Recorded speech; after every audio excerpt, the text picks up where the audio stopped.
మా ప్రియులు కేసీఆర్ మాస్టర్ గారికి వారి యొక్క కుటుంబ సభ్యులకు మరి ప్రత్యేకమైనటువంటి వందనాలు తెలియజేసుకుంటున్నాను. మరి ఇంతవరకు ఈ యొక్క కృతజ్ఞత సభను ఉద్దేశించి కళాశాల ప్రిన్సిపాల్ గారు సువన్ రాజు గారు ఎన్నో అమూల్యమైనటువంటి సంగతులు తెలియచేయటం జరిగింది. ఏదేమైనప్పటికీ దేవుని పిల్లలుగా ఉన్నటువంటి మనమంతా కూడా దేవుని యొక్క మాటలను నేర్చుకోవలసినటువంటి వారంగా ఉన్నాము కనుక మరి కొద్ది నిమిషాలు దేవుని యొక్క మహాజ్ఞాన సంగతులు మనం ఆలోచిద్దాం. మరి సభకు విచ్చేసినటువంటి గ్రామస్తులకు, స్నేహితులకు, శ్రేయోభిలాషులకు ప్రతి ఒక్కరికి ప్రత్యేకమైనటువంటి వందనాలు తెలియజేసుకుంటున్నాను. అలాగే వేదికను అలంకరించినటువంటి దైవ సేవకులకు, కళాశాల ప్రిన్సిపాల్ గారికి, వైస్ ప్రిన్సిపాల్ రాము గారికి, మరి కార్యక్రమాన్ని నడిపిస్తున్నటువంటి మా ప్రియులు కరస్పాండెంట్ గారు రవికుమార్ గారికి మరి ప్రత్యేకమైనటువంటి వందనాలు తెలియజేసుకుంటున్నాను. అలాగే పెద్దలు, తండ్రి సమానులు మరి సత్యం మాస్టర్ గారికి, అలాగే మరి దొరబాబు గారికి ప్రత్యేకమైనటువంటి వందనాలు తెలియజేసుకుంటున్నానండి. కేసీఆర్ గారు మరి రావు మాస్టారు కరస్పాండెంట్ గారు చెప్పినట్లుగా పుస్తకాల పురుగు అనడంలో ఏ విధమైనటువంటి సందేశం లేదు. 1998వ సంవత్సరం ఆగస్టు 17వ తారీఖున ముంగండ డిగ్రీ కళాశాలలో నేను ఇంగ్లీష్ లెక్చరర్గా జాయిన్ అయినటువంటి రోజులు అవి. ఫ్రెష్గా పీజీ చదివి మొట్టమొదటగా లెక్చరర్గా అక్కడికి రావటం జరిగింది. ఆ కాలంలో నాకంటే పెద్దగా ఉండేవారు స్టూడెంట్స్. డిగ్రీ కాలేజీ అంటే పిల్లలు వాళ్ళ యొక్క హడావుడి ఎలా ఉంటుంది అనేటువంటి దాన్ని ఆలోచిస్తే అసలే ఫ్రెష్గా రావడం, పాఠం చెప్పడం ఒక ఎత్తు, వాళ్ళని కంట్రోల్ చేయటం అనేటువంటిది ఒక ఎత్తు. అంటే స్టార్టింగ్లో గంట పాఠం చెప్దామని ప్రిపేర్ అయితే పావు గంటకు అయిపోద్ది. మిగిలినటువంటి మరి 50 నిమిషాలు పిల్లల్ని పక్క క్లాసు డిస్టర్బెన్స్ లేకుండా కాపాడడం అంటే సామాన్యమైనటువంటి విషయం కాదు. ఎందుకంటే మనం మాట్లాడుతూ ఉంటే వాళ్ళు మాట్లాడకుండా ఉంటారు, మనం మాట్లాడటం ఆపేస్తే వాళ్ళు మాట్లాడటం మొదలు పెడతారు. మరి అంత టైం కొనసాగించడం అంటే స్టార్టింగ్లో చాలా ట్రబుల్. కానీ ఆ టైంలో కేవలం నా స్టూడెంట్స్గా మాత్రమే కాకుండా ఫస్ట్ బ్యాచ్ స్టూడెంట్స్ ఎవరంటే Bolarao master, KCR master, Suribabu master, తర్వాత ఎవరంటే ఆనంద్ అనేటువంటి ఆనంద్ ఉండేవాడు, శ్రీనిబాబు, జీవి రమణ, వీళ్ళంతా కూడా మరి కళాశాలలో స్టూడెంట్స్గా ఉండేవారు. కేవలం నన్ను ఒక లెక్చరర్గానే కాకుండా చాలా వాళ్ళు ఒక సహోదరుడిగా నన్ను అభిమానించారండి. అందుకే వాళ్ళంటే ఆ రోజు నుంచి ఈ రోజు వరకు కూడా నాకు చాలా అభిమానం. వాళ్ళు మాట్లాడుతున్నటువంటి పిల్లల్ని కంట్రోల్ చేయడం కొరకు ఒక్కొక్కరు ఒక్కొక్క బెంచీలో కూర్చొని మాస్టర్ పాఠం చెప్తున్నారు కాబట్టి మీరు మాట్లాడొద్దు అని ఫస్ట్లో నాకు వాళ్ళు ఏం చేశారంటే పుషింగ్ ఇచ్చారండి. ఒక 2 నెలలు అంతే కదా, తర్వాత మామూలుగా మనం సెట్ అయిపోతాం కాబట్టి ఆ విధంగా వాళ్ళు చేయటమే కాకుండా ఎవరికైనా సరే పాఠం చెప్పి any doubt from this topic అన్నాం అనుకోండి టక్మని నిలబడిపోయాడండి. ఎవరో కేసీఆర్. అందుకని కేసీఆర్కి ఇంకో పేరేంటో తెలుసండి, క్వశ్చన్ బ్యాంక్. ఆయనకి పెట్టిన పేరేంటంటే క్వశ్చన్ బ్యాంక్. అలా ఉండి చదువుకున్నాడు, డిగ్రీ మరి పాస్ అయ్యారు, తర్వాత బీఈడీ చేశారు, ఆ తర్వాత మరలా కోచింగ్కి వెళ్ళటం హైదరాబాద్ వెళ్ళాడు, మరలా పీజీ చదివాడు, ఆ తర్వాత చాలా కష్టాలు పడ్డారండి వీళ్ళంతా కూడా. ఎన్ని కష్టాలు అంటే మరి ఒక రకంగా మరి పని కూడా చేసేవారండి. ఆ రోజుల్లో నాకు వీళ్ళంటే ఎందుకు ఎక్కువ అభిమానం అంటే అండి, వేసవకాలం సమయం వస్తే కూడా లేకపోతే కోతల కాలం వచ్చినటువంటి సమయంలో కూడా వాళ్ళు ఏంటంటే సెలవు రోజుల్లో పనికి వెళుతుండేవారు. సరే వేళ పని చేసి వచ్చాం సార్, అందుకనే నేను రాలేకపోయాం, మాకు అటెండెన్స్ ఇవ్వండి సార్ అని కూడా అడిగేవారు. అంటే ఇంత కష్టజీవులు అంటే నిజంగా చాలా కష్టజీవులండి. అందుకే ఈ రోజు వరకు కూడా వాళ్ళు వాళ్ళ కష్టాన్ని మర్చిపోలేనటువంటి స్థితిలో ఉన్నారు. అలాగే మరలా కేవలము లోక సంబంధమైనటువంటి విద్యను నా దగ్గర నేర్చుకోవటమే కాకుండా మరలా నేను ఎక్కడ మీటింగ్ వెళితే అక్కడ మీటింగ్ నాతో తోడుగా నేను ముంగడిని వచ్చినప్పుడు నాకంటూ ఎవ్వరూ లేరు నా వెనకాల. మరి ఏంటంటే మా అత్తగారికి 3 ఆడపిల్లలు, వాళ్ళు ఉండేది కూడా 3 ఆడవాళ్లే కనుక నేను ఎక్కడికైనా బయటికి వెళ్ళాలంటే వేరే సహకారం లేదు. కేవలం మరి బోల్ రఘు మాస్టరు నాకు మీటింగ్స్కి అది సపోర్ట్గా వస్తూ ఉండేటువంటి వాడు స్టార్టింగ్లో. ఆ తర్వాత వీళ్ళందరూ కూడా పరిచయం అవటం, ఆ తర్వాత బైబిల్ కాలేజీకి మరలా వీళ్ళందరినీ పరిచయం చేయటం, ఆ తర్వాత నిజమైనటువంటి ఆనందం ఏంటంటే దేవుని యొక్క వాక్యంలో పెరగటం. ఆ దేవుని వాక్యంలో కూడా ఉంటున్నప్పుడు కూడా ఎన్నో అనుమానాలు, ఎన్నో సమస్యలతో కూడా ఆయన ఎప్పుడు కూడా అంటే మరి వంకలు పెట్టాలని డౌట్లు అడిగే వ్యక్తి కాదని. కొంతమంది డౌట్లు అడుగుతారు, ఏంటంటే వీడు ఏం చెప్తాడని అడిగే రకం కాదు, తెలుసుకోవాలని అడుగుతూ దేవుని జ్ఞానాన్ని పెంపొందించుకుంటూ మరి ఈ విధమైనటువంటి స్థితికి వచ్చినందుకు నిజంగా నేను ఎంతగానో గర్వపడుతున్నాను, నేను ఎంతగానో అభిమానిస్తున్నాను, అభినందిస్తున్నాను. ఎందుకంటే కృతజ్ఞత అనేటువంటిది ఎవ్వరూ మర్చిపోకూడదు. గురువు మర్చిపోకూడదు, శిష్యుడు మర్చిపోకూడదు, లేకపోతే సంఘ సభ్యులు మర్చిపోకూడదు, సంఘంలో ఉన్నటువంటి బోధకుడు కూడా మర్చిపోకూడదు. కృతజ్ఞత అనేటువంటి దాని గురించి మరి ఒక విషయాన్ని మనం ఆలోచన చేసినప్పుడు ఒక చక్కటి సందర్భం అనేటువంటి దాన్ని ఇక్కడ ఒక ఆయన మాట్లాడుతూ ఏమంటాడు అన్నట్లయితే, ఈ కృతజ్ఞత అనేటువంటి పదం గ్రాట్యూట్ అనేటువంటి ఒక లాటిన్ పదం నుంచి వచ్చిందండి. గ్రాట్యూట్ అంటే గ్రాటిట్యూడ్ అనేటువంటి పదం దాని నుంచే మరలా వచ్చింది. గ్రాట్యూడ్ అంటే హ్యాపీ లేకపోతే సంతోషము అనేటువంటి దానికి బదులు చెప్పేటువంటి దాన్నే కృతజ్ఞత అంటామని. కృతజ్ఞత స్వభావము అనేది మనలను చెడ్డ లక్షణాల నుంచి ఏం చేస్తుందంటో తెలుసండి, చెడ్డ లక్షణాల నుండి మనల్ని కాపాడుతుంది. కృతజ్ఞత భావం అనేది, కృతజ్ఞత స్వభావం అనేది ప్రతి మనిషిని చెడ్డ లక్షణాల నుండి ఏం చేస్తుందంటే అది కాపాడుతుంది. అందుకే స్వీట్ వర్డ్ ఏంటంటే థ్యాంక్ యూ అన్నాం అనుకోండి, ఎలాంటి వ్యక్తి అయినా కూడా ఏమవుతాడు అనేటువంటి దాన్ని చూస్తే ప్లీజింగ్ అయిపోతాడు. Thank you sir, thank you very much అమ్మా, వాటర్ ఇచ్చావు థ్యాంక్ యూ, టీ ఇచ్చావు థ్యాంక్ యూ అనే ఈ చిన్న పదం ఉందని చూడండి, మీకు చాలా కృతజ్ఞతలండి అనే ఈ పదం ఉందో చూడండి, ఎంత పెద్ద వ్యక్తినైనా కూడా మనం ఏం చేయగలమంటే ప్లీజింగ్ మేనర్ అంటే ఆ వ్యక్తిని మనం లోబరుచుకునేటువంటి లక్షణం అనేటువంటి దాన్ని తీసుకొచ్చేటువంటిది కృతజ్ఞత. కనుక ఈ కృతజ్ఞత భావం అనేటువంటిది మర్చిపోకూడదు ఎవరు కూడా. కన్న తల్లిదండ్రులను ఈరోజు కేసీఆర్ గారు తల్లిదండ్రులను అన్నదమ్ముల్ని గుర్తు చేశారు. కన్న తల్లిదండ్రులను ఎప్పటికీ కూడా పిల్లలు మర్చిపోకూడదు. 10 మంది పిల్లలున్నా ఆ తల్లిదండ్రులు నాకు ఒకడు అక్కర్లేదు, నేను ఒకడిని చూడలేను అని ఒకడిని వదిలేరు. 10 మంది ఉన్నా కూడా 10 మందిని కూడా ఏం చేస్తారంటే వాళ్ళు పోషిస్తారు, వాళ్ళు కాపాడుతారు, సంరక్షిస్తారు. కానీ పెద్దదిగి గొప్పవాళ్ళు అయిన తర్వాత 9 కొడుకులున్న ఒక్క తల్లిని ఒక తండ్రిని ఏం చేయలేరంటే చూడలేనటువంటి పరిస్థితి ఈరోజు సమాజంలో చెవి చూస్తున్నామంటే దానికి కారణం ఏంటంటే కృతజ్ఞత భావము లేకపోవటమే.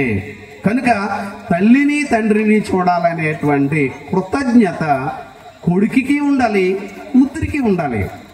కూతురు కావలసిన వాటిని తీసుకుంటాను, మరి చూడవలసి వస్తే కొడుకుదే బాధ్యత అని అనకూడదు. కొడుకు అన్నిటినీ అనుభవిస్తాను కానీ చూడవలసింది కూతురే అని అనకూడదు. ఇద్దరికి కూడా కృతజ్ఞత భావం అనేది తల్లిదండ్రుల ఎడల ఉండాలి. అలాగే మనకి ఎవ్వరు సహాయం చేసినా సహాయము చేసినటువంటి వ్యక్తిని జీవితంలో ఎప్పుడు కూడా మనం మర్చిపోకూడదు. ఒక ఆయన ఏమంటాడంటే ఎక్కి వచ్చినటువంటి మెట్లను అందించినటువంటి చేతులను ఎప్పటికీ మర్చిపోకూడదు, అలా మర్చిపోయినటువంటి వాడు మృగంతో సమానం అని ఒక ఫ్రెంచ్ శాస్త్రవేత్త మాటల్లో మనం వింటుంటామండి. కనుక కృతజ్ఞత భావం అనేటువంటిది మనుషులకు ఉండటం చాలా అవసరం. ప్రతి మనిషి ఎడల ఉండాలి. భర్తకు భార్య ఎడల, భార్యకు భర్త ఎడల, భార్య భర్తలకు పిల్లల ఎడల, పిల్లలకు తల్లిదండ్రుల ఎడల. అర్థమైందండి? సంఘంలో ఉన్న సంఘ సభ్యులందరికీ కూడా దైవజనుడి ఎడల ఎప్పటికీ కూడా ఏముండాలో తెలుసండి, కృతజ్ఞత. ఎందుకంటే దేవునిలోనికి నడిపించిన వాడు, దేవుణ్ణి పరిచయం చేసినటువంటి వాడు, దేవుని దగ్గరకు తీసుకొచ్చినటువంటి వాడు కనుక అలాంటి వ్యక్తిని మనం మర్చిపోకూడదు. అలాగే సంఘం అంటే ఒక బోధకుడికి బోధక స్థానాన్ని కలిగించినటువంటిది ఎవరు అంటే సంఘం. సంఘం లేకపోతే బోధకుడు ఎలా తయారవగలుగుతాడు, ఎలా చెప్పగలుగుతాడు? అందుకని బాధ్యత అనేటువంటి దానికి వచ్చేటప్పటికి ప్రతి ఒక్కరూ కూడా ఇది గుర్తించుకోవాల్సిందే. అందుకని ఈ కృతజ్ఞత గురించి షేక్స్పియర్ గారు మాట్లాడితే ఏమంటాడంటే అండి, కృతజ్ఞత లేనివాడు క్రూర మృగం కంటే హీనుడు అంటాడండి. విలియం షేక్స్పియర్ అనేటువంటి రచయిత ఏమంటాడంటే, కృతజ్ఞత లేనివాడు క్రూర మృగం కంటే ఎలాంటి వాడట, హీనుడు. అంతే. ఆ మాట మనం అనిపించుకోకూడదంటే మనం ప్రతి ఒక్కరము కూడా మనం ఏముండాలి, కృతజ్ఞతాభావం. అందుకే మనకి ఎవరు ఏ సహాయం చేసినా ఆ సహాయాన్ని మనం మర్చిపోకూడదు. ఇది బైబిల్ చెప్తున్నటువంటి యథార్థత. కనుక బైబిల్లో కూడా మాట్లాడేటువంటి మాటలు మనకు వస్తే కొలస్సీలకు రాసినటువంటి పత్రిక 3వ అధ్యాయం, కొలస్సీలకు రాసినటువంటి పత్రిక 3వ అధ్యాయము, కొలస్సీలకు రాసినటువంటి పత్రిక 3వ అధ్యాయము 15వ వచనం చదువుకుందాం. చూడండి, కొలస్సీలకు రాసినటువంటి పత్రిక 3వ అధ్యాయము 15 చివరి మాటలోకి వస్తే, క్రీస్తు అనుగ్రహించు సమాధానము మీ హృదయములలో ఏలుచుండనీయుడి, ఇందుకొరకే మీరొక్క శరీరముగా పిలువబడుతరి, మరియు కృతజ్ఞులయ్యుండుడి. మనం ఎలా ఉండాలట, కృతజ్ఞులయ్యుండుడి. కృతజ్ఞత భావం కలిగి ఉండాలి. చేసినటువంటి మేలులను మరిచిపోయేటువంటి వారుగా మనం ఉండకూడదు. నిరంతరము దానిని మనం ఎప్పుడు కూడా ఏం చేయాలి తెలుసా, జ్ఞాపకము చేసుకుంటూనే ఉండాలి. అది బైబిల్ నేర్పిస్తున్నటువంటి విషయం. తెస్సలోనికైలకు రాసినటువంటి రెండో పత్రిక,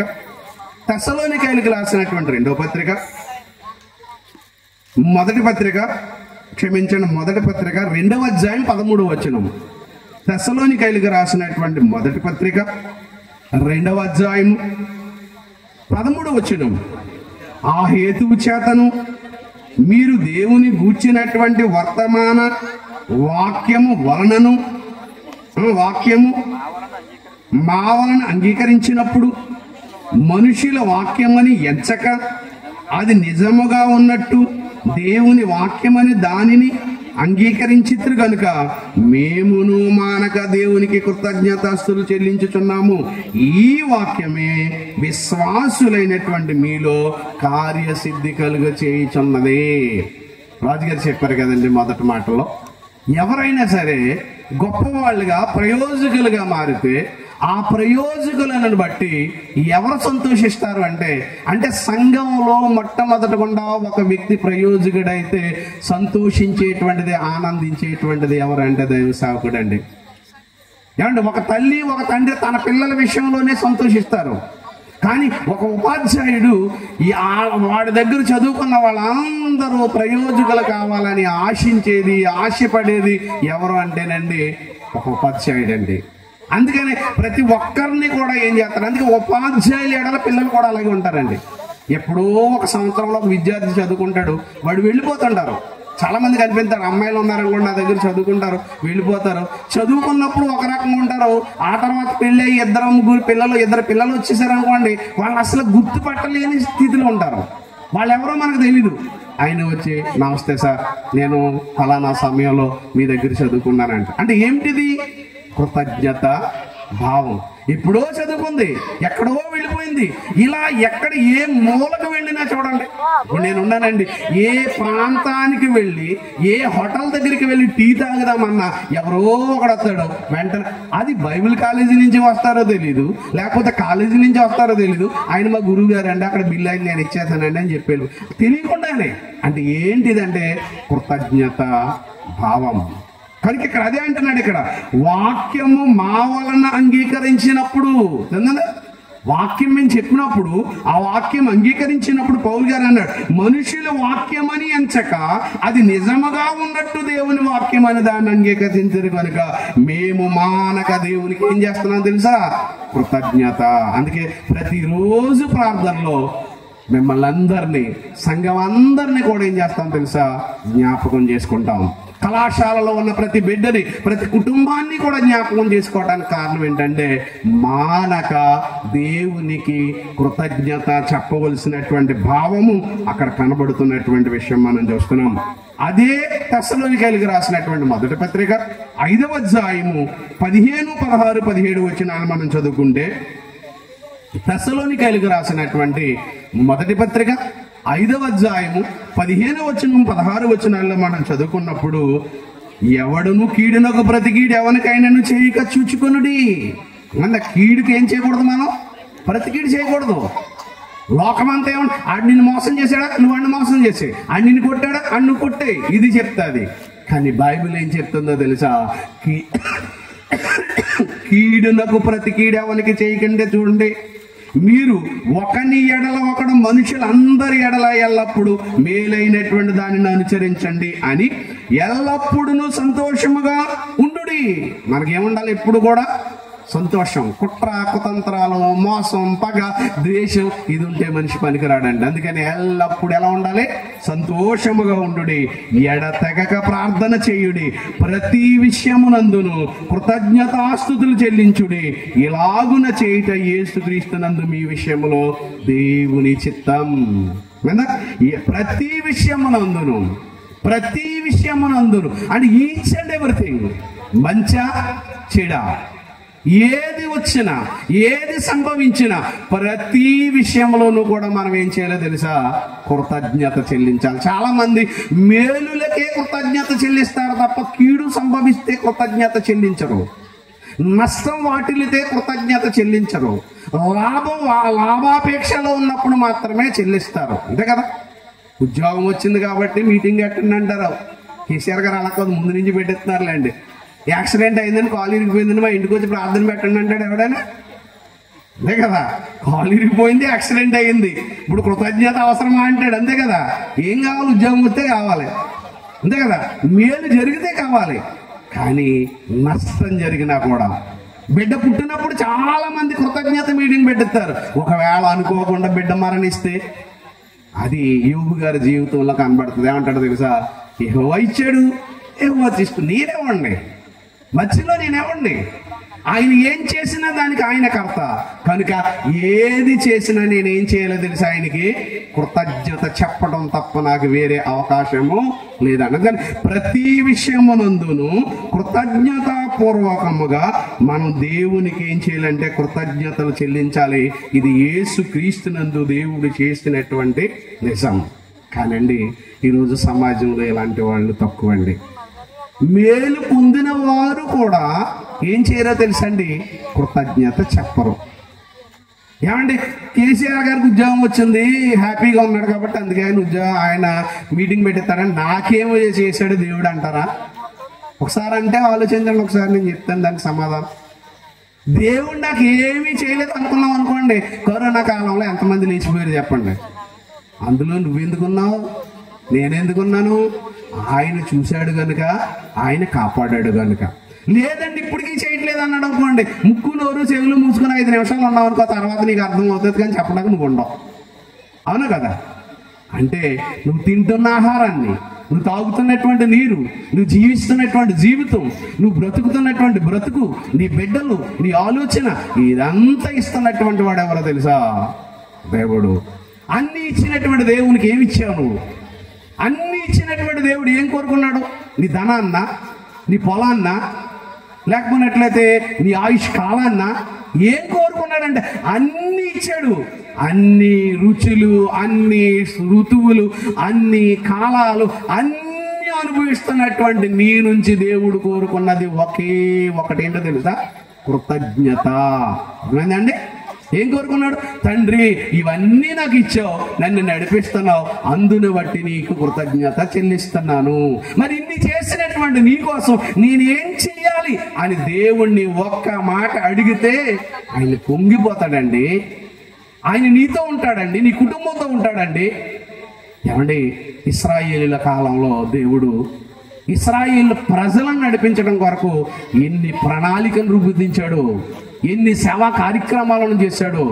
పరో యొక్క నాయకత్వంలో, పరో కింద బానిసత్వంగా బ్రతుకుతున్నప్పుడు 430 సంవత్సరాలు వాళ్ళు ఏంటంటే మట్టి పీసుకుతూ ఏంటి ఆ తర్వాత ఇటకలు చేస్తూ, ఆ ఇటకలు చేయడానికి వాళ్ళకి గడ్డి కూడా ఇవ్వకుండా ఉంటే, నీళ్లను కూడా ఇవ్వకుండా ఉంటే, అన్ని కష్టాలు పెట్టి పని మాత్రం సమానంగా చేయాలనేటువంటి దృక్పథంతో ఎన్నో కష్టాలనేటువంటి వాటిని మరి కలగజేస్తే, అన్ని కలగజేసిన కష్టాలు అనుభవిస్తున్నటువంటి వీళ్ళను దేవుడు చూశాడు. వాళ్ళ మొరను జ్ఞాపకం చేసుకున్నాడు. వాళ్ళని కాపాడాలి, వాళ్ళని రక్షించాలని అనుకున్నాడు. వాళ్ళ కొరకు ఒక మహానాయకుడిని పుట్టించాడు. ఆ నాయకుడు ఎవరో తెలుసండి? మోషే. ఇలాంటి నాయకుడిగా నాయకత్వంలో, మోషే నాయకత్వంలో వాళ్ళు వస్తే, వాళ్ళందరినీ కూడా నడిపించుకుంటూ వస్తే, చివరికి వాళ్ళు ఏం చేశారు అనేటువంటి దానికి వస్తే, రోమీలకు రాసినటువంటి పత్రిక 1వ అధ్యాయము 21వ వచనం. రోమీలకు రాసినటువంటి పత్రిక 1వ అధ్యాయము 21వ వచనం చదువుకుందాం, చూడండి. మరియు వారు దేవుని ఎరిగియు ఆయనను దేవునిగా మహిమపరచలేదు, కృతజ్ఞతాస్తుతులు చెల్లింపను లేదు గాని తమ వాదముల యందు ఏమైపోయారట? వ్యర్థం.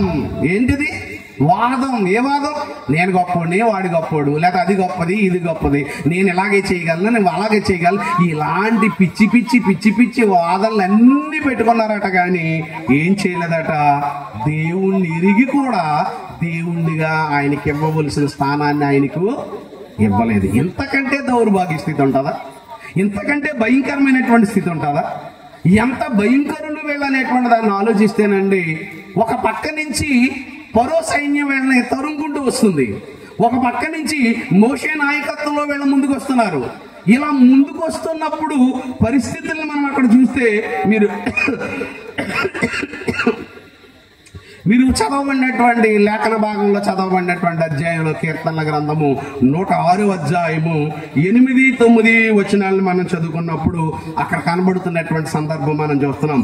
ఆయనను తన మహాపరాక్రమమును ప్రసిద్ధి చేయుటకై ఆయన తన మహిమను బట్టి వారిని రక్షించెను. మహిమను బట్టి ఏం చేశాడట? రక్షించాను. ఆయన ఎర్ర సముద్రమును గద్దింపగా అది ఆరిపోయేను, మైదానం మీద నడుచున్నట్లు అని అగాధ జలములలో నడిపించాను. ఏం చేశారండి? పరో సైన్యం తరుముకుంటూ వస్తుంది, వీళ్ళే ముందుకు వెళ్ళిపోతున్నారు. మధ్యలో ఏం అడ్డొచ్చింది? ఇప్పుడు ఎర్ర సముద్రం. ఎలా ఉంటుంది చెప్పండి? ఇటు వెళితే నుయ్య, వెనక్కి వస్తే గొయ్య అన్నట్టుగా రెండు ఉన్నాయి. అటేమో సైన్యం వచ్చేస్తుంది, ఇటేమేముంది? సముద్రం ఉంది. ఎలా ఉంటుంది చెప్పండి పరిస్థితి? ఎలా ఉంటుంది చెప్పండి సిచ్యువేషన్? ఇలాంటి సిచ్యువేషన్ వచ్చినప్పుడు వీళ్ళందరికీ కూడా ముచ్చూరు సెవట్లు పట్టినాయండి. వీళ్ళంతా చూసేటప్పుడు అంతా ఎవరి వైపు చూస్తున్నారండి? మోషే నాయకత్వంలో మోషే వైపు చూస్తున్నాడు. ఏం అయిపోతామో ఇప్పుడంతా. ఒకవేళ అక్కడే ఉంటే నానా కష్టాలు పడుతూ, బాధలు పడుతూ, తన్నులు తింటూ, దెబ్బలు తింటూ అంతో కొంత బ్రతికే వాళ్ళమేమో. ఇప్పుడు ఏంటి మా బ్రతుకు అన్నట్టుగా చూస్తే దేవుడు ఏం చేశాడు? ఒకసారి క్లిక్ చేయనైనా, ఒకసారి అలాగే ఉంచండి, లైట్ అలాగే ఉంచండి, ఒక్కసారి చూడండి ఆ సిచ్యువేషన్ని, ఆ పరిస్థితిని వాళ్ళ చూసినప్పుడు ఎలా ఉంటుందో ఒక్కసారి మీ కళ్ళకు కట్టినట్లుగా ఈ సిచ్యువేషన్ చూడండి. ఇంత జరిగినా వాళ్ళ జీవితంలో దేవుని ఎడల వాళ్ళకి మరుపు వచ్చిందా? ఎలా వచ్చింది? ఓకే, రెడీగా ఉంచేసుకే.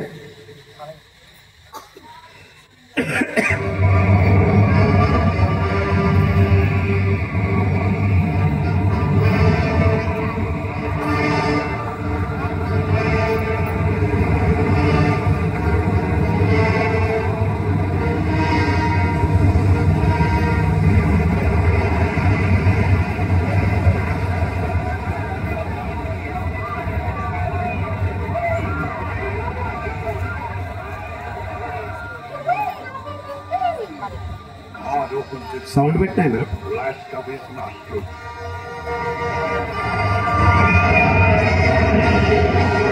Lead them through the midst of the waters. His will be done. He opens the waters before them, and he bars our way with fire.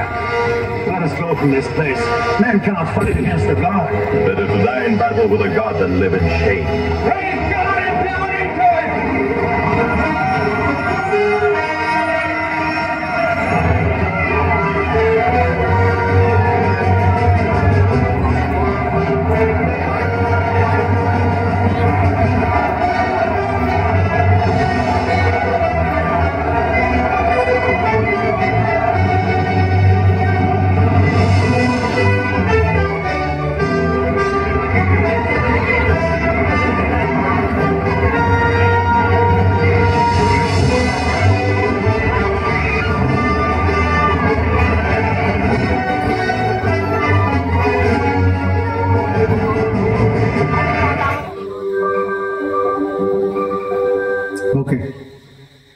చూడండి 10వ వచనం, కీర్తన గ్రంథము 106వ అధ్యాయము 10వ వచనంలో, వారి పగవారి చేతిలో నుండి వారిని రక్షించాను, శత్రువుల చేతిలో నుండి వారిని సరే అటేమో పరుగు సైన్యం తరుగు వస్తుంది. ముందుకు వెళ్ళేటప్పటికి ఎర్ర సముద్రం అడ్డొచ్చింది. ఏం చేయాలనేటువంటి బీభత్సకరమైనటువంటి పరిస్థితులు, భయాందోళనతో ఉన్నారు. కానీ మోషే నాయకత్వంలో ఎర్ర సముద్రాన్ని 2 పాయలు చేశాడు. వీళ్ళ అవతలకు వెళ్ళారు. ఆ తర్వాత శత్రువులు వెంబడించడం ప్రారంభించారు. వీళ్ళ దాటిన మరుక్షణమే శత్రువులందరినీ ఏం చేసిందో తెలుసండి, ముంచేసింది. అంటే ఇక్కడ 2 విషయాలు జరిగింది. వీళ్ళని కాపాడబడటం అనేది జరిగింది, వీళ్ళ శత్రువు సంహారం అనేటువంటిది జరిగింది. అంటే వీళ్ళ ప్రాణాలను చేతిలో పెట్టుకుని కాపాడుకోగలిగే ఎంత పరిస్థితినిచ్చినందుకు ఎంత చేసిన దేవుణ్ణి మర్చిపోతారండి? ఎవరైనా చెప్పండి. ఇంత చేసినటువంటి దేవుణ్ణి మర్చిపోతారా? ఇంత దుర్మార్గం అనేటువంటిది ఇంకెక్కడైనా ఉంటుందంటే నాటి నుంచి నేటి వరకు ఇదే పరిస్థితి అండి. మనుషులు ఎన్ని చేసినా మనుషుల యొక్క బుద్ధి మారలేని నీచమైనటువంటి బుద్ధిగా మారిపోతుంది. అందుకే అన్నాడు చూడవాడు, అక్కడ నీళ్లు వారి శత్రువులను ముంచి వేసెను, వారిలో ఒక్కడైనను మిగిలి ఉండలేదు శత్రువులు. అప్పుడు వారు ఆయన మాటను నమ్మిరి. ఆయన అబ్బా, అప్పటికప్పుడు జరిగింది కదా, మరి శత్రువుని ముంచేశాడు, వీళ్ళందరూ కాపాడారు. అప్పుడు ఏమన్నారంటే యెహోవాకు గానము చేసేదాము మనం అంతా ఒక పాట పాడారు. మర్చిపోయారా? పాట పాడేశారు, ఎగిరి గొంతులు వేసారు, అంత అయిపోయింది. ఆ తర్వాత ఏం చేశారట, అయినను వారు ఆయన కార్యములను వెంటనే, ఎలాంటి చెప్పండి, మనిషి పెడితే పెళ్ళి అంతే కదా, అప్పటికప్పుడు మర్చిపోతాడా? చాలా మందికి నువ్వు ఎన్ని చేసి అనుకోకుండా నోరు జారి ఒక మాట అన్నావు అనుకోండి, ఇంక ఈ రోజుతో డిలేటెడ్ అంతే.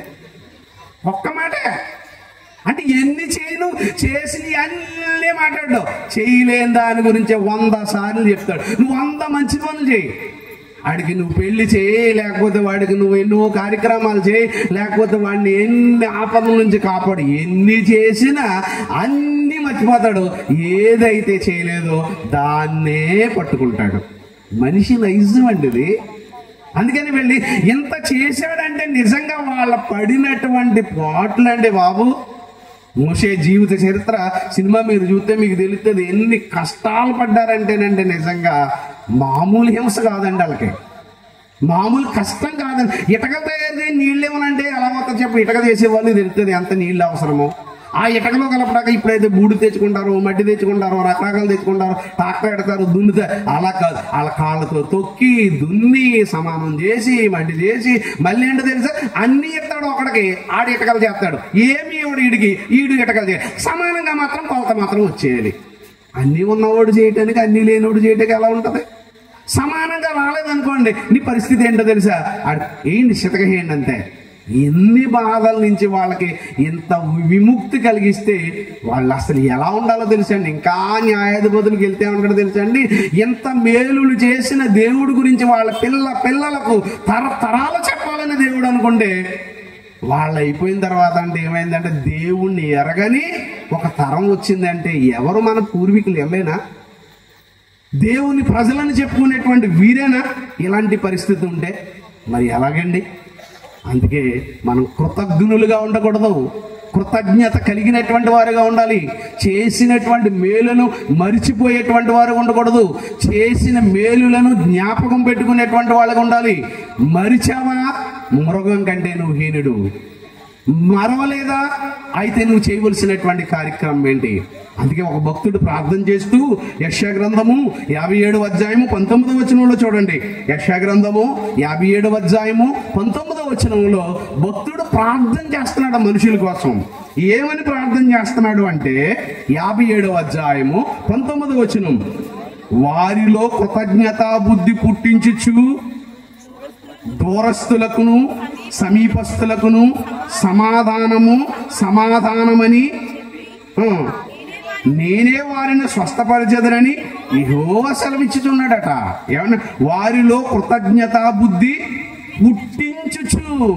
మనుషులు ఏం పుట్టాలి చెప్పండి? అప్పుడు కృతజ్ఞత బుద్ధి పుట్టించాలి. కృతజ్ఞత కలిగి ఉన్నారో లేదో దేవుడు చూస్తాడు. అందుకే కృతజ్ఞత బుద్ధి అనేది మనుషులు ఏం చేయాలో తెలుసా? దేవుడు ఏం చేయాలంటున్నాడు? పుట్టించండి. మనలో కృతజ్ఞత బుద్ధి ఉందా? కృతజ్ఞత భావం ఉందా? కొంతమంది మంచోళ్ళు ఉంటారండి, వాడికి ఎన్ని చెడ్డ పనులు చేసినా వాడు నైజం లేదా వాడు మెంటాలిటీ ఏంటంటే మంచి చేయటమే. శత్రువు కూడా ఏం చేస్తుంటాడు, వాడు మంచి చేస్తుంటాడు. ఇప్పుడు యేసుప్రభు నైజం ఉందనుకోండి, తిట్టినోళ్ళ గురించి కూడా ఆయన ప్రార్థన చేశాడు, ఉమ్మేసిన వాళ్ళ గురించి కూడా ప్రార్థన చేశాడు, అవమానపరిచినటువంటి వాళ్ళ గురించి. అంటే కొంతమంది నైజం ఉంటుంది అలాగా, అలాంటి వాళ్ళు ఉంటారండి. అంటే నేను చదువుకునేటువంటి రోజుల్లో షేక్స్పియర్ డ్రామా ఒకటి చదువుకున్నాను. ఆ షేక్స్పియర్ డ్రామాలో ఏంటన్నట్లయితే, ఒక రాజు ఏం చేస్తాడంటే ఒక కుటుంబాన్ని, ఆ గ్రామంలో ఆ రాజు మాట వినలేనటువంటి కుటుంబాన్ని బ్యానిష్ చేస్తాడు. బ్యానిష్ అంటే మన భాషలో చెప్పుకోవాలంటే బహిష్కరణ చేసిన తర్వాత ఏం జరుగుతుందంటే, వాళ్ళకి ఆ గ్రామంలో ఉన్నటువంటి వాళ్ళు ఎవరు మాట్లాడకూడదు, వాళ్ళకి ఏ విధమైనటువంటి భోజనం కానీ ఏమీ కూడా పెట్టకూడదు. ఒకవేళ అలా పెట్టి ఏదైనా చేశారనుకోండి, మరి వాళ్ళకి ఆ తర్వాత ఏ శిక్ష విధించబడుతుంది అనేటువంటిది అప్పుడు రాజు తీసుకునేటువంటి నిర్ణయం. సింహాల భూమిలో వేయొచ్చు, లేకపోయినట్లయితే ఉరి తీయొచ్చు, లేకపోయినట్లయితే తల నరికించవచ్చు, ఏదో చేస్తాడు ఇదంతా.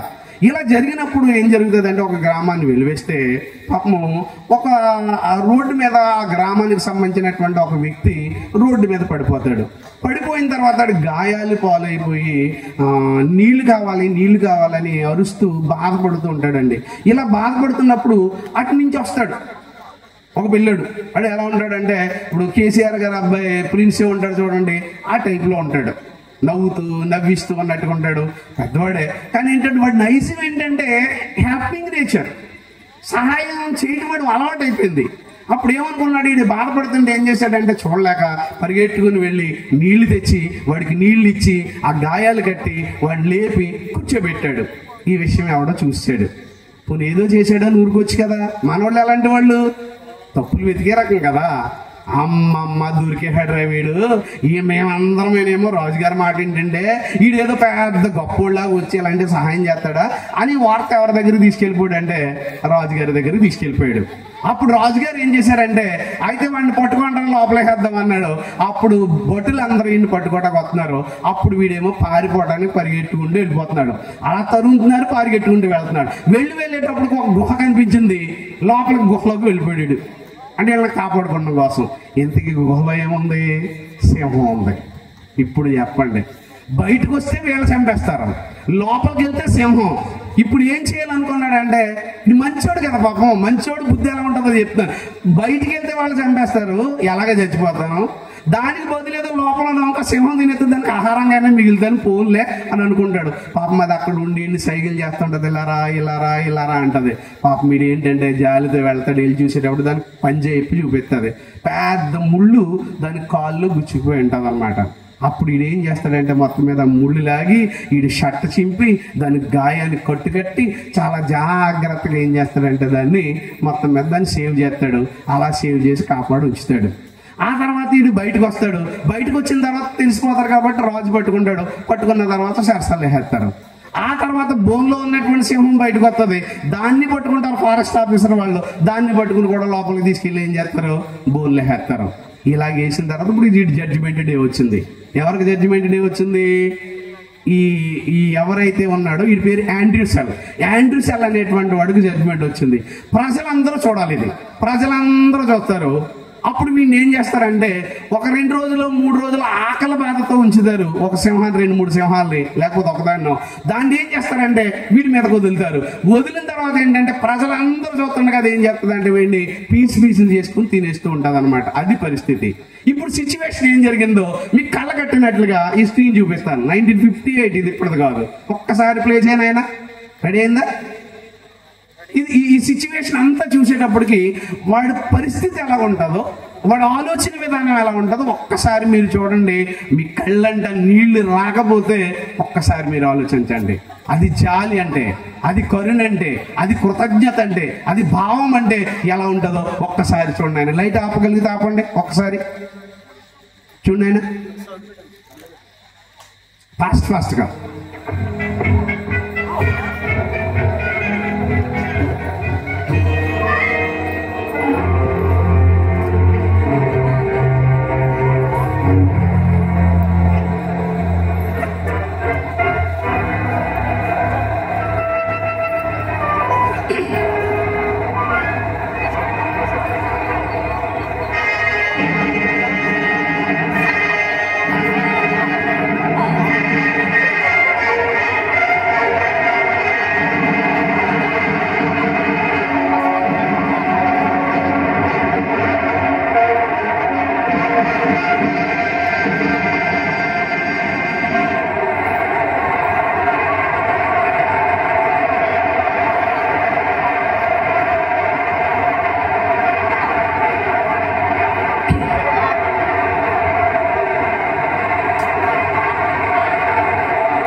చూస్తే అది గుర్తుపట్టిందా?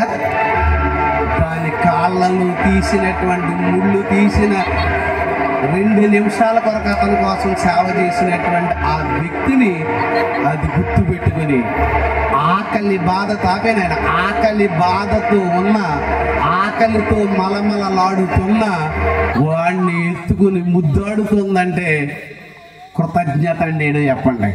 దాన్ని ఏమంటాం మనం? క్రూర మృగం అంటాం. ఏంటది? క్రూర మృగమా? అదే క్రూర మృగం మనిషే చెప్పండి.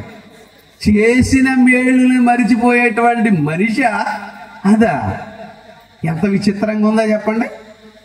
మంచివాడు మంచి చేసేవాడికి ఎక్కడికి వెళ్ళినా మంచి జరుగుతుందండి. ఆ సింహం వెళ్ళే గుహలోకి వెళ్ళాలా? అదే వీడిని తినడానికి రావాలా? అదే వీడిని చూసేటప్పటికి జనాల పరిస్థితి ఎలా ఉందంటే అర్థం ఏంటంటే ఆ రోజు దాని కాళ్ళలో కుచ్చుకున్న ఒక ముళ్ళుని తీసి గాయం కట్టిన ఆ వ్యక్తికి అది చూపించినటువంటి కృతజ్ఞత ఎంతో తెలుసండి. అంత ఇంత కాదు. మరి మనిషికి అయితే ఏంటి? మనిషి అంటే ఇలాగైపోయాడు. మృగం కంటే దారుణం అయిపోయాడండి. ఇన్ని మేలు చేసినా మర్చిపోతాడండి. అంతేనండి బాబు, నిజంగా. అందుకని కృతజ్ఞత లేని వాడు క్రూర మృగం కంటే హీనుడు అన్నాడంటే అర్థం ఏంటంటే క్రూర మృగం కూడా కృతజ్ఞతను మర్చిపోదు. మీకు ఇంకో తెలుసు, బ్లీజింగ్లో ఏంటంటే ఒక కుక్క ఉంది. ఆ కుక్క ఏం చేసిందంటే ఆ ఇంటిలో ఉండేటువంటి యజమానురాలు గ్యాస్ లీకేజ్ అయిపోతే ఆ ఇంట్లో పడిపోతే అది ఏం చేస్తుందో తెలుసా? అవన్నీ చూపించట్లేదండి. పడిపోయి సొమ్మసిల్లి పడిపోతే డోరు తెరిచి మళ్ళీ అక్కడి నుంచి దాన్ని నోటుతో పట్టుకొని కిటికీ వరకు లాక్కొచ్చి కిటికీలు తీసి దాని ప్రాణాన్ని కాపాడింది. అంటే ఏంటంటే గుప్పుడు మెతుకులు పెట్టిన ఆ కుక్కకే అంత విశ్వాసం ఉంటే ఇలాంటి చరిత్రను మనం ఎందుకు చెప్తున్నాం, ఎందుకు రాయించాడు అనేటువంటి దాన్ని మనం ఆలోచన చేస్తేనండి మనిషికి కృతజ్ఞత ఎడల భావం అనేటువంటి దాన్ని మరిచిపోయాడు. అందుకని కృతజ్ఞత బుద్ధి వాళ్ళలో పుట్టించు. ఇలాంటి వాటిని చూసిన తర్వాత అయినా ఆ జంతువులు వాటిని చూసిన తర్వాత అయినా మనకేముండాలి? కృతజ్ఞత ఉండాలి. కృతజ్ఞత ఉండకూడదు, మేలు ఉండాలి, మర్చిపోకూడదు. మర్చిపోయేటువంటి వ్యక్తులుగా మనం మారకూడదని కోరుకుంటున్నాడు. అందుకే దేవుడు రాయించినటువంటి మాటల్లో మరొక మాట మనకు కనపడుతుంటది. అదే మాటని కీర్తనల గ్రంథము 7వ అధ్యాయము 7వ అధ్యాయము 17వ వచనం. కీర్తనల గ్రంథము 7వ అధ్యాయము 17వ వచనం. యెహోవా న్యాయము విధించువాడని నేను ఆయనకు కృతజ్ఞతలు చెల్లించేదను అంటున్నాడు. యెహోవా న్యాయము విధించువాడు. దేవుడికి ఊరికనే చేయక్కర్లేదు. నువ్వు ఆ న్యాయం జరిగిస్తాడు. నువ్వు మంచి చేస్తే ఆ మంచి నువ్వు చేసిన రుణాన్ని దేవుడు ఎప్పుడు కూడా ఉంచుకోడు. మనిషి అయితే మరిచిపోతాడు తప్ప దేవుడి కొరకు నువ్వేది చేసినా దేవుడు మరిచిపోయేవాడు కాదు. ఎందుకంటే దేవుడు అన్యాయస్తుడు కాదంటాడు బైబిల్లో. దేవుడు ఎలాంటి వాడు కదట? అన్యాయస్తుడు కాదు, మనుషుల్లాంటి వాడు కాదు, మనుషుల స్వభావం వంటి స్వభావం కలిగినటువంటి వాడు కాదు. ఈ సృష్టిని అందులో సమస్తాన్ని నిర్మాణం చేసినటువంటి దేవుడు ఇలా చేసి ఇశ్రాయేలును కాపాడినప్పుడు వాళ్ళ మరిచిపోయారు అనుకోవటం కాదు. ఈరోజు మనకి ఎన్ని పళ్ళు, ఎన్ని కాయలు, ఎన్ని ఆకుకూరలు, ఎన్ని చేపలు, ఎన్ని రుచులు, ఇన్ని ఇచ్చినటువంటి వాటిని అన్నిటినీ అనుభవిస్తున్నటువంటి మనిషి దేవుని ఎడల ఎలాంటి భావము కలిగి ఉన్నాడు ఒక్కసారి ఆలోచించండి ప్రియమైనటువంటి దేవుని పిల్లలారా. ఇచ్చాడు. ఇచ్చిన తర్వాత దేవుడు ఇచ్చిన వాటిని అనుభవిస్తున్నటువంటి మనిషి వైపు కూడా చూస్తున్నాడు. ఏం చేస్తావు అని. అప్పుడప్పుడు చూడండి, భార్య బిర్యానీ వండి పెట్టింది, అన్ని బాగా వండి పెట్టింది అనుకో.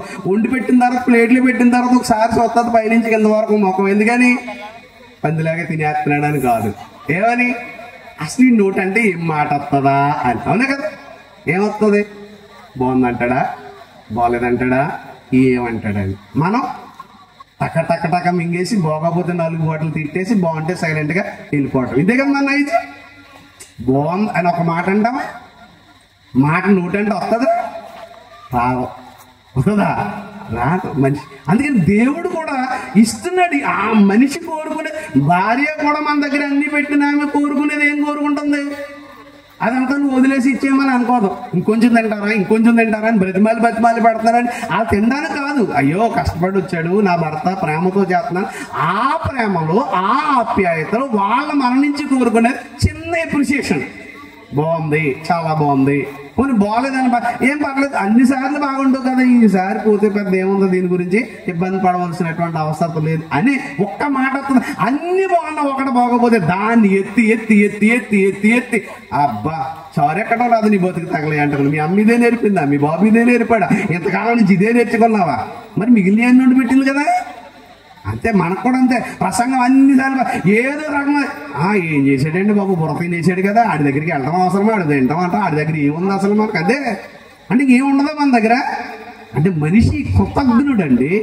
మనిషి జీవితంలో ఏమీ లేనటువంటి పరిస్థితి అండి.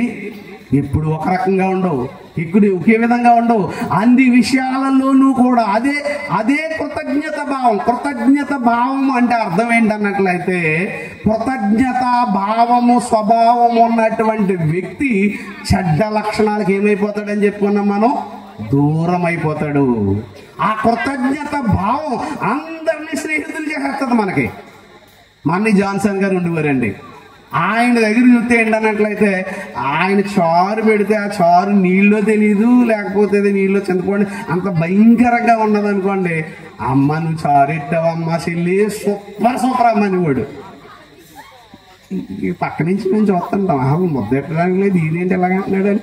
బయటకు వచ్చిన తర్వాత అన్నయ్య ఏంటన్నయ్య, నేను ఎప్పుడు తినలేదు అన్నలాంటిది అని వాడు. మళ్ళీ ఇదేంటని, నిజమే కదా తమ్ముడు, అలాంటిది మనం ఎప్పుడు తినలేదు, అదే చెప్పాను. చూసారా మళ్ళీ లాజిక్ నిజం. కానీ అలాగైనా అయితే ఆవిడ బాధ పెట్టడం ఎందుకు? ఉప్పు ఎక్కువైపోయింది అనుకోండి, దాంట్లో నిమ్మకాయ పిండేసేవాళ్ళు, లేకపోతే పెరిగి వేసుకునేవాళ్ళు, లేకపోతే సాంబార్ వేసుకుని మొత్తమే తినేసి వెళ్ళేవాడు. కానీ ఎప్పుడు కూడానండి నేను ఆయన దగ్గర ఎవ్వరు భోజనానికి పిలిచి ఎవ్వరు చేసి, అందుకని జాన్సన్ గారికి ఆడవాళ్ళు అందరికి ఫ్యాన్ ఎందుకో తెలుసా అండి. ఎవరైనా సరే వెళ్తే, నువ్వు ఇక్కడ వండి పెట్టావా, మా మేడం సాంబార్ అయితే ఎక్కడికి వెళ్ళి హైదరాబాద్ మీటింగ్ లో చెప్పాడు, ఏమంటే సత్యనారాయణ గారు మిస్సెస్ పల్లవి మేడం ఉంటదండి, సాంబార్ పెడతదండి మరి అన్నాడు. అంతే అక్కడికి వెళ్ళి. ఇదేంటి ఇక్కడ తిన్నది ఇక్కడే మర్చిపోతాం మనం, ఇక్కడే మాట రాదు, అక్కడ వరకు ఎక్కడ ఉంటది. అలాగే నువ్వు ఏది చేసినా, ఏ మంచి పని చేసినా, అందుకనే మనం ఏంటంటే ఒక్క మాటే కదండి, అదే కదండి దేవుడు కోరుకుంటుంది. అందుకే దేవుడు కూడా సృష్టిని అందరూ సమస్తాన్ని ఇచ్చాడు. పువ్వులు ఇచ్చాడు, కాయలు ఇచ్చాడు, పళ్ళు ఇచ్చాడు. ఎన్ని రకాల పళ్ళు తెలుసండి అసలు. దుబాయ్ ఫ్రూట్స్ మార్కెట్కి వెళ్తే పిచ్చెక్కిపోద్ది. ఈ ఊరంతా కలిపి అంత మార్కెట్ ఉంటుంది.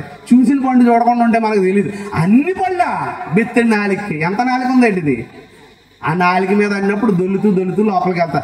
ఆ తర్వాత గొంతు దాటి వెళ్ళిపోయిందని కదా, పేడైనా ఒకటే, స్వీట్ అయినా ఒకటే, స్వీట్ అలవైనా ఒకటే, గొంతు దొరక వెళ్ళే వరకు దీని టేస్ట్. ఎంత బిర్యానీ అయినా సరే ఆ తర్వాత ఉంటుందా తెలీదు. అలాంటి బెత్తడు నాలుక ఇన్ని రుచులు అవసరమా? చేపలు ఎన్ని రకాల చేపలు చెప్పండి. అమ్మో, ఒక్కొక్క చేప ఒక్కొక్క రుచి. ఫ్రూట్స్ పళ్ళు, ఒక్కొక్క పండు ఒక్కొక్క రుచి. ఒక్కొక్క మటను ఒక ఫిష్, లేకపోతే మటన్లో కూడా మేక ఒక రకంగా ఉంటుంది, లేకపోతే కోడి మాంసం ఒక రకంగా ఉంటుంది, నాటుకోడి. ఎన్ని రకాలండి బాబు రుచులు. వీటన్నిటి గురించి మనం ఆలోచిస్తేనండి మర్చిపోతుంది కదండి. ఇన్నెందుకు పెట్టాడు మనకి, ఇన్నెందుకు ఇచ్చాడు మనకంటే అన్ని మన ముందు పెట్టేశాడు. మొత్తం అన్ని పెట్టాడు. మంచి అఫీషియల్ భోజనం పెట్టాడు. అన్ని పెట్టిన తర్వాత ఒకసారి లుక్ వేస్తున్నాడు. ఎలాగేస్తున్నాడో చూడండి బైబిల్లో. కీర్తనల గ్రంథము 113వ అధ్యాయము, కీర్తనల గ్రంథము 113వ అధ్యాయము 6వ వచనం. ఆయన భూమి ఆకాశంలో వంగి చూడని అనుగ్రహించుచున్నాడు. ఏం చేస్తున్నాడు ఇప్పుడు? భూమిని ఆకాశాన్ని. భూమిలో ఎవరున్నారు? భూమి మీద ఎవరున్నారు? మనం ఉన్నాం. ఆకాశం అంతా ఏముంది? సూర్యుడు, చంద్రుడు, నక్షత్రం, ఇవన్నీ ఎవరి కోసం? మన కోసం. భూమి ఆకాశాలని ఏం చేస్తున్నాడట? వంగి చూచుచున్నాడు. 7 ప్రధానులతోనూ తన ప్రజల ప్రధానులతోనూ వారిని కూర్చుండబెట్టుడకై. అబ్బా, ఇప్పుడు చెప్పండి. చూస్తున్నాడట. అన్ని ఇచ్చిన తర్వాత దేవుడు ఆకాశం నుండి కిందకి వంగి చూస్తున్నాడు. ఎందుకు చూస్తున్నాడు అంటే, ఇన్ని ఎక్కడికి తీసుకెళ్దాం? ఇక్కడ ఉన్నవాడిని ఇక్కడికి తీసుకెళ్దామా? ఇక్కడ ఉన్నవాడిని ఇక్కడి నుంచి కిందకి నెట్టేద్దామా? అంతే కదా. అప్పుడప్పుడు మనం అందరినీ చూస్తాం, చూసేటప్పుడు ఎక్కడికి తీసుకెళ్దాం? పైకి తీసుకెళ్దామా, పాతాళానికి తొక్కేద్దామా? పైకి తీసుకెళ్లాలంటే వీడి రేంజ్ ఎలా ఉంది, కిందకి తొక్కేయాలంటే వీడి పరిస్థితి ఎలా ఉంది? మరి ఆయన అన్యాయస్తుడు కాదు కదా, న్యాయం చేస్తాడే కదా, న్యాయం జరిగించేవాడు కదా. ఏమండి, ఒక సింహం ఒక ముళ్ళు తీసినందుకు అతనికి కృతజ్ఞతగా అతను ముద్దాడిందంటే మీరు ఆలోచించండి. ఇంకొక సిచ్యువేషన్ ఉందండి, చిన్న సిచ్యువేషన్. దాన్ని ఏంటన్నట్లయితే చూస్తే ఒక డ్రైవరు వెళ్ళిపోతున్నాడండి ఫారెస్ట్, అంటే ఒక రోడ్డు మీద వెళ్ళిపోతున్నాడు. ఒక జింక ఏం చేసిందంటే రోడ్డు మీదకి పరిగెట్టుకుంటూ వచ్చింది. పరిగెట్టుకుంటూ వచ్చేది ఏదేదో సాంకేతికాలు చేస్తుంది. ఎవరు ఆగట్లేదు, వెళ్ళిపోతున్నారు. వెళ్ళిపోయేటప్పటికి ఒక డ్రైవర్ అయితే ఆగాడు. ఆగిన తర్వాత అది ఏదో మొత్తం మీద ఏదో బాధలో ఉన్నటువంటి పరిస్థితిని చూపించాలనుకున్నప్పుడు ఆగిన తర్వాత అది పరిగెట్టుకుంటూ వెళ్తుంది. మళ్ళీ వెనక్కి వస్తుంది. మళ్ళీ అంటే ఈడు వెనకాల వెళ్ళాలని గ్రహించాడు, దాని వెనకాల వెళ్ళాడు. అలా వెనకాల లోపలికి వెళ్ళేటప్పటికి దాని యొక్క బిడ్డ, ఈ జింక పిల్ల ఏం చేసింది అన్నట్లయితే ఒక నెట్లో, ఒక వలలో చిక్కుపోయిందండి. చిక్కుకుపోయి బాధపడుతుంది. అందుకని దాని బిడ్డను కాపాడుకోవడం కొరకు ఎవరు హెల్ప్ చేస్తారా అని రోడ్డు మీద ఒక తల్లి బాధ్యతను తీసుకుని అన్ని కార్లు ఆపుతుంది. ఎవరు ఒక మహానుభావుడు ఆగాడు. ఆగిన వాడు అర్థం చేసుకున్నాడు, వెళ్ళాడు. వెళ్ళిన తర్వాత జింక పిల్లని ఏం చేశాడంటే వాళ్ళలో నుంచి తీసి తప్పించిన తర్వాత అదేంటంటే ఆనందంతో అలా పరిగెట్టుకుంటూ వెళ్ళిపోయింది. దీని తల్లి ఆనందంతో పరిగెట్టుకుంటూ వెళ్ళిపోయింది. ఆ తర్వాత వీడు కారు ఎక్కుదాం అనుకునేటప్పటికి ఆ జింక పిల్లకు ఆ తల్లి ఏ భాష చెప్పిందో, ఏమి నేర్పిందో, ఆ బిడ్డకు ఎంత కృతజ్ఞత ఉందో ఒక్కసారి కళ్ళారా చూడండి మీకు. A mother deer disregarded the danger and came to the center of the road, forcing the vehicle in front of her to stop. Although the driver got off the car and wanted to drive him away, but the mother deer not only remained indifferent, but instead looked at the driver with a face of despair and helplessness, as if needed his help for something. As the saying goes, there must be a reason why creatures block the way. The kind-hearted driver felt the deer mother should have encountered some difficulties. Subsequently, start immediately following the direction of the mother deer to see the situation. After more than 10 minutes, they arrived at the edge of this lawn, seeing the little deer tightly entangled by a football net. No matter how hard he struggled, couldn't escape. On the contrary, the more struggle, the tighter the football net becomes. The mother deer nodded desperately, signaled the driver uncle to quickly rescue his child. It turns out that the reason why this deer mother disregarded the danger and intercepted the vehicle was to request human rescue for her child, because he knows that if the child doesn't receive timely help before long, the little deer will soon die. Kind drivers are also moved by their maternal love, so decided to help the little deer get rid of it. He came to the little deer and began to carry out rescue operations, but seeing strangers approaching, the little deer seemed a bit scared, continuously shouting and struggling. Hear child's incessant wailing. The mother deer is also afraid that the driver will harm her child, continuously running anxiously back and forth around, seems to be pleading with the driver not to harm his child, but they clearly misunderstood the driver. The driver carefully removed the football net from the little deer's body. After a lot of effort, the little deer finally managed to be saved. Successfully rescued deer ran back to the forest. When I thought things would come to an end like this, however, what didn't expect was just when the driver wanted to go back, the mother deer unexpectedly blocked the vehicle with the little deer again. The driver just got ready to get off the car and check the situation, but didn't expect the deer to suddenly run in front of him, then knelt down on the ground with sincerity. It turned out that he wanted to thank the driver uncle for his life-saving kindness in this way. What a sensible little guy. If you are still in front of the video, please light up the little red star and leave a message in the comment section. Everything has a spirit. Exclaim that animals are also so magical. చూసారా, అది పరిగెట్టుకెళ్ళి వెళ్ళిపోయింది. దాంట్లో నుంచి వచ్చేసింది దాని ఆనందంతో. కానీ అది ఏ భాషతో చెప్పిందో తల్లి చెప్పితే ఆ గ్రాటిట్యూడ్, కృతజ్ఞత చెప్పడానికి ఆ డ్రైవర్ కాళ్ళ ముందుకు వచ్చి సాష్టాంగపడి నమస్కారం చేస్తుంది. చిన్న బిడ్డ, క్యూట్గా ఉంది కదా, ఎంత ముద్దుగా ఉందో చూసారండి. దానికి తెలిసిందా కృతజ్ఞత? అవునండి. ఇవన్నీ ఎందుకు మనకి ఇవన్నీ చూపించాం, ఎందుకు మనం ఇవన్నీ చూస్తామంటే అండి, 84 లక్షల జీవరాశులలో మానవ జన్మ ఉత్కృష్టమైనది అంటున్నాం. కానీ ఏ జీవికి లేని భయంకరమైనటువంటి సంస్కృతి మానవ జీవితాల్లో ఉండటం ఏమన్నా బాగుందా? వాటికి గుప్పుడు అన్నం పెట్టినటువంటి కుక్క మర్చిపోవట్లేదు.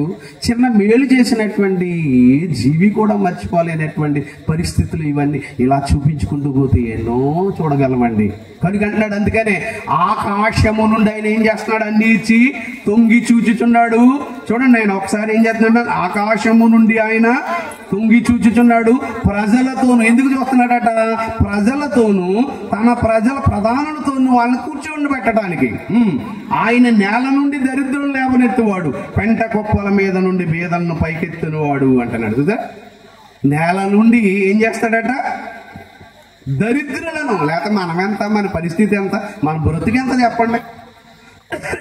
ఒక పూట తింటే ఓ పూట తినడానికి లేనటువంటి పరిస్థితుల్లో ఎన్నో కష్టాలు అనిపించినటువంటి జీవితాలు ఇవన్నీ కూడా.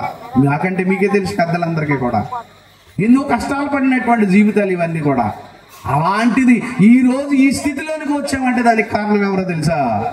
దేవాది దేవుడు నిన్ను చూశాడు, నీ మనసును చూశాడు, నువ్వు నచ్చావు, నువ్వు కృతజ్ఞత కలిగి ఉంటావు అనుకున్నాడు, అందుకే లేపాడు పైకి. ఏం చేస్తున్నావు? మర్చిపోతావా? మర్చిపోతే మరలా నిన్ను తోసేస్తాడు. అలా ఉండకూడదని పెంట కుప్పల నుండి దీనులు లేపుతాడు, ప్రధానులతోనూ గొప్ప వాళ్ళైనటువంటి వాళ్ళతో నిన్ను కూర్చుండబెట్టాలని నిన్ను చూస్తున్నాడు. ఆ దేవుడికి నమ్మకం కలిగించాలి అంటే ప్రతి చిన్న విషయంలోనూ కూడా నువ్వు ఎలా ఉండాలో తెలుసా?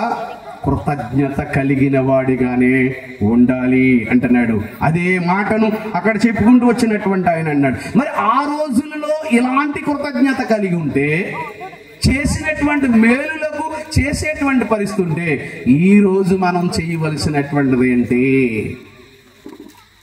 ఈ రోజు దేవుడు మన కుటుంబాలను ఇచ్చాడు, భార్యని ఇచ్చాడు, పిల్లల్ని ఇచ్చాడు, ఆ తర్వాత బంధువుల్ని ఇచ్చాడు, బంధుత్వాలను ఇచ్చాడు, ఉద్యోగాలు ఇచ్చాడు, ఇల్లు ఇచ్చాడు, కారు ఇచ్చాడు, బండి ఇచ్చాడు. అబ్బాబ్బాబ్బో, ఎక్కడెక్కడికి తీసుకెళ్లాలో అక్కడక్కడికి తీసుకెళ్ళాడు మనల్ని. ఎవరెవరితో కూర్చోబెట్టాలో కూర్చోబెట్టాడు, ఎవరెవరిని మన దగ్గరికి రప్పించాలో రప్పించాడు. అతి సామాన్యమైనటువంటి వ్యక్తులు ఈ రోజు ఎంతో మంది పెద్దవాళ్ళు అనుకునేటువంటి వాళ్ళందరినీ కూడా నిలబెట్టి మన కళ్ళ ముందు కూర్చోబెట్టి ఈ రోజు వేదికనెక్కి ఇలా మాట్లాడగలుగుతున్నామంటే ఈ ఆధిక్యతనిచ్చినటువంటిది ఎవరో తెలుసా? నా దేవుడు. ఎందుకు పనికిరాని నన్ను, ఎందుకు అనుకూలం లేనటువంటి నన్ను, ఏ స్థితి లేనటువంటి నన్ను ఈ రోజు ఈ స్థితికి తీసుకుని వచ్చాడంటే అది తెచ్చింది ఎవడో తెలుసా? దేవుడు. అది మన జీవితంలో చనిపోయేటంత వరకు కూడా మనం మర్చిపోకూడదు. మర్చిపోతే దేవుడు చేసినటువంటి దానికి అర్థం లేకుండా పోతుంది. అందుకే నిన్నెంత వరకు తీసుకెళ్లాలో అనేటువంటి దాన్ని ఆయన చూస్తూనే ఉన్నాడు అన్నాడు. అందుకే హెబ్రీయులకు రాసినటువంటి పత్రిక 13వ అధ్యాయము 15వ వచనంలో చెప్తున్నాడు. చూడండి, హెబ్రీయులకు రాసినటువంటి పత్రిక 13వ అధ్యాయము 15వ వచనం. కాబట్టి హెబ్రీయులకు రాసినటువంటి పత్రిక 13వ అధ్యాయం 15వ వచనం. కాబట్టి ఆయన ద్వారా మనము దేవునికి ఎల్లప్పుడూ స్తుతి యాగము చేయుదుము, అనగా ఆయన నామమును ఒప్పుకొనుచు జిహ్వ ఫలము అర్పించదము. అర్థమైందండి? ఇప్పుడు ఏం చేయాలట? ఏం చేయాలంటే ఎల్లప్పుడూ స్తుతి యాగం. స్తుతి యాగం, స్తుతి అంటే పాడటం తెలుసు కదా, యాగం అంటే కరిగిపోవటమే.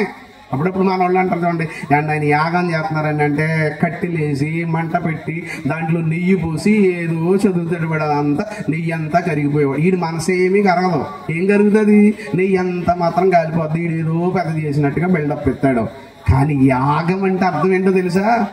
నువ్వే కరిగిపోవాలి, నీ మనసే కరిగిపోవాలి, నీ మనసులో ఉన్నటువంటి ఆలోచన అంతా కూడా ఎవరిదైపోవాలో తెలుసా? దేవుడు వశమైపోవాలి. అది అంటున్నాడు అక్కడ. స్తుతి యాగము, స్తుతి యాగము చేయుదుము, అనగా ఆయన నామమును ఒప్పుకొనుచు. ప్రతి దాంట్లో ఏమండి ఈ స్థితికి వచ్చానంటే ఎవరో తెలుసా అండి? ఎవరో? మా అమ్మండి, మా బాబండి, మా తాత అండి, మా మొక్క. ఇది చెప్పకూడదు నువ్వు. లేకపోతే ఆయనండి, ఈయన. నేను ఈ రోజున ఎలా ఉన్నానంటే ఎవరో తెలుసా? నా కన్న తండ్రి దేవుడు. ఎల్లప్పుడూ ఒప్పుకోను. ఏమంటే మీరు ఇందులో ఇది సాధించారు కదా, ఎందుకంటే ఏమంటే ఇందులో సాధించింది నాదేమీ లేదండి. దీనికి కారణం ఎవరో తెలుసా? నా దేవుడు నా చెయ్యి నన్ను పట్టుకున్నాడు అని ప్రతి విషయంలోనూ కూడా ఆయన నామమునే మనం ఏం చేయాలంట? ఒప్పుకోవాలి. ఆయన నామాన్ని ఒప్పుకొని ఏం చేయాలి? జిహ్వ ఫలం. జిహ్వ అంటే నాలుక. మందండి జిహ్వ ఫలం. మన వాళ్ళకి బాగా తెలుసు కదా బూతులు. నీ జమ్మాడిపోనా అని తిడతారు కదా. జమ్మ అంటే ఏంటి? ఏం కాదు. జిమ్మ ప్రకృతి, జిహ్వ వికృతి. వికృతి ప్రకృతిలో మాట్లాడేటువంటి వాళ్ళు ఏంటంటే కొన్ని రాత్రి రేత్రి అంటాం చూడండి, ఈ గ్రాంధిక భాష అనమాట. జిహ్వ అనేటువంటిది.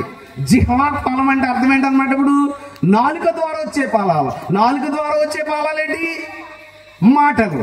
కాబట్టి మాటలు ఆయన నువ్వు ఇంట్లో బోలుగా చెప్తావు చాలా మాటలు, కానీ దేవుడి గురించి మాట్లాడమంటే ఒక మాట రాదు. ఎన్ని పాటలైనా పాడేస్తావు. దేవుడి గురించి పాట పాడమంటే మాత్రం నన్నన్నా తత్త అంటే ఒక పాట శరణంలో మాత్రమే పాడ. చాలా మంది ఉన్న సంఘాలు ఇప్పటికీ కూడా దేవుని ప్రేమ ఇదిగో, తర్వాత మళ్ళీ శరణం దేవుని ప్రేమ ఇది అంటే దేవుడికి తెలుసా? అంటే మిగిలిన శరణాలు రావు, మిగిలిన పట్టించుకోడు, చదువున్నా పట్టించుకోడు, పుస్తకం ఉన్నా పట్టించుకోడు, చూడ్డు.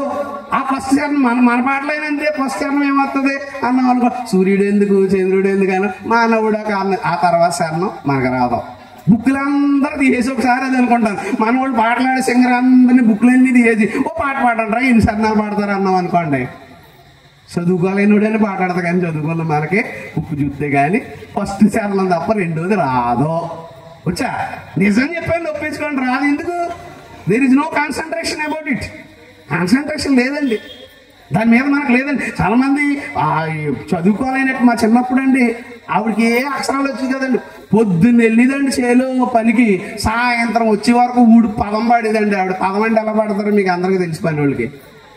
ఎంత స్టోరీ ఉంటుంది, ఎంత కథ ఉంటుంది, ఎంత గొంతు పీల్చుకోవాలి, ఎంత కేకల మైకులు ఉండవు, ఏముండవు. అంత పదం ఎక్కడి నుంచి వచ్చింది? ఒక్క పాట వచ్చా నీకు? ఆవిడ నాకేం చదువుకోలేదమ్మా, ఏలుముద్ర. ఏలుముద్ర అయినా పదం మాత్రం చాలా బలంగా ఉంది. మనకి రాదు. ఎందుకు రాదు? తెలియలేదు, పట్టించుకోలేదు. ఎలా? అందుకని జిహ్వా అంటే నాలుక ద్వారా వచ్చే ఫలాలు. జిహ్వా ఫలము అర్పించుదము. కీర్తనల గ్రంథము 50వ అధ్యాయము 14వ వచనం. కీర్తనల గ్రంథము 50వ అధ్యాయము 14వ వచనం. కీర్తనల గ్రంథము 50వ అధ్యాయము 14వ వచనం. దేవునికి కీర్తనల గ్రంథము 50వ అధ్యాయము 14వ వచనం. దేవునికి స్తుతి యాగము చేయుదుము, మహోన్నతునికి నీ మొక్కుబళ్ళు చెల్లించము. దేవునికి భక్తుడు అంటున్నాడు ఇక్కడ. దేవునికి ఏం చేద్దాం మనం ఇక్కడ? స్తుతి యాగము.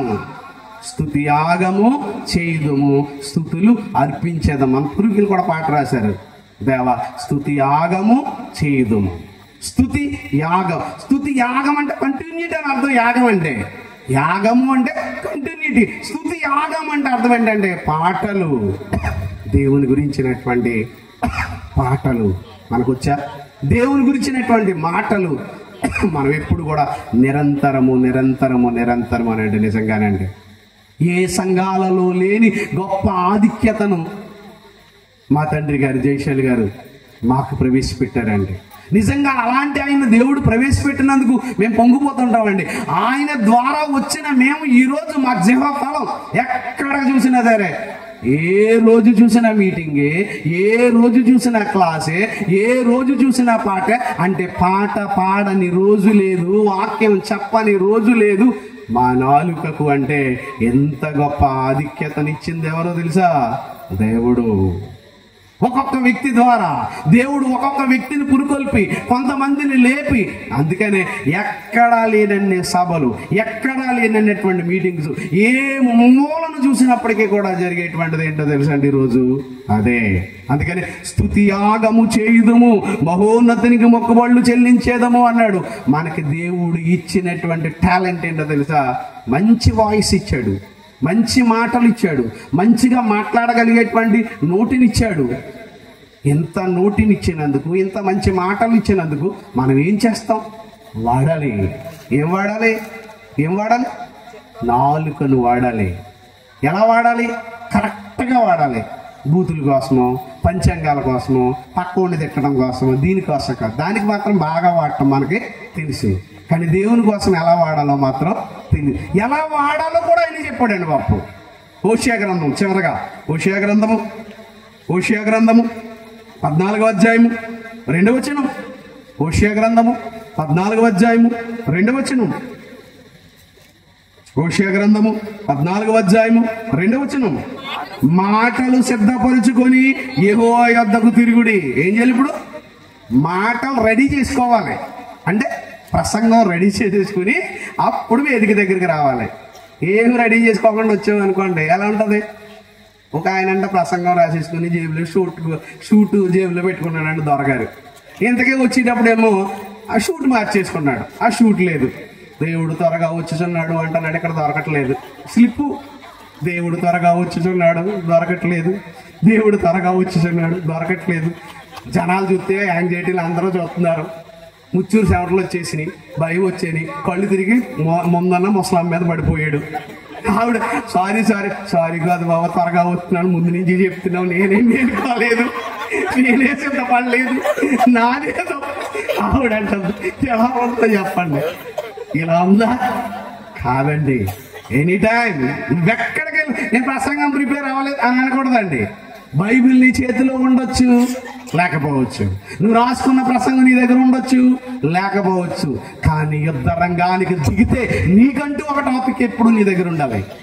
ఎప్పుడు నేను వెళ్ళినప్పుడు ఎక్కడికి వెళ్ళినా ఏదంటే ఎలా వస్తుంది అడుగుతారు. అప్పుడప్పుడు నేను బయటికి వెళ్ళిపోతాను, సార్ నాకు ఇక్కడ ప్రసంగం. ఆల్రెడీ మన వాళ్ళు రంగంలోకి దిగిపోతారు. పెద్దోళ్ళు ఉన్నారు చూడండి, ఇప్పుడు సచిన్ మాస్టర్, ఒకడు రావణ మాస్టర్, వీళ్ళు మామూలు ఉంటే బాగుండు, అక్కడ మాట ఇచ్చేసి రంగంలో దిగిపోతారు. ఇప్పుడు ఏంటంటే పెళ్లి రోజు సార్ ప్రసంగం చేయాలి, మీరు చెప్పాలి. బైబిల్ ఎక్కడ ఉంటుంది? ఎక్కడో డ్యూటీలు ఎక్కడ ఉండవు.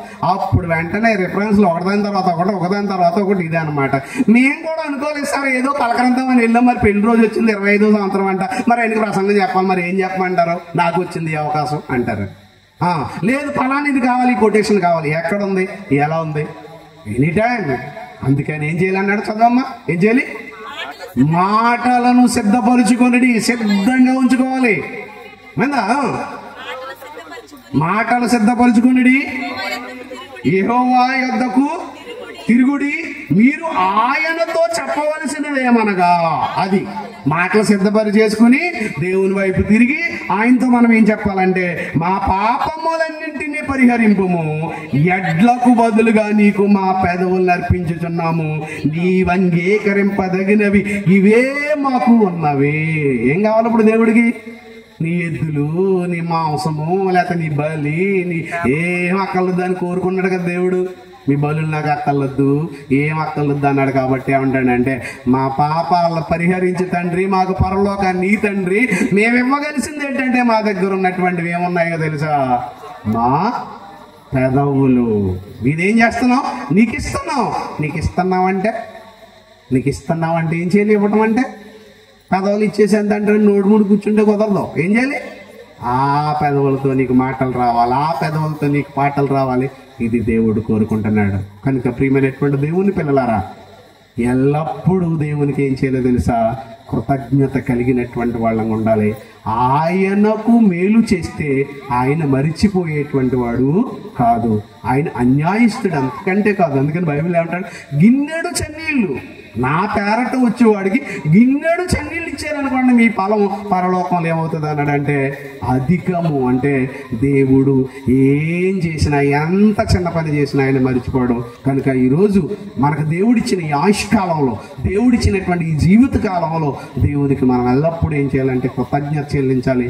కృతజ్ఞత చెల్లించమంటే నీ డబ్బు, నీ ధనము ఇవన్నీ గురించి కానీ మాట్లాడలేదు, కానీ నీకు ఇవ్వబడినటువంటి నాలుకను నువ్వు సరి చేసుకుని నువ్వు చేయాలి. నిజంగా మరి కేసీఆర్ మాస్టర్ గారు ఉన్నారనుకోండి, వాక్యం నేర్చుకుంటాడు, వాక్యాన్ని ప్రిపేర్ అవుతాడు, ఆయన చెప్పడానికి సిద్ధపడి వస్తున్నాడు. అలాగే మిగిలినటువంటి వాళ్ళందరూ కూడా ఈరోజు ఎంతో మంది పిల్లలు వాళ్ళ నాలుకలను వాడిగల కత్తిలుగా మరి మార్చుకుని ఈరోజు సమాజం మీదకు వెళుతూ ఉన్నారు.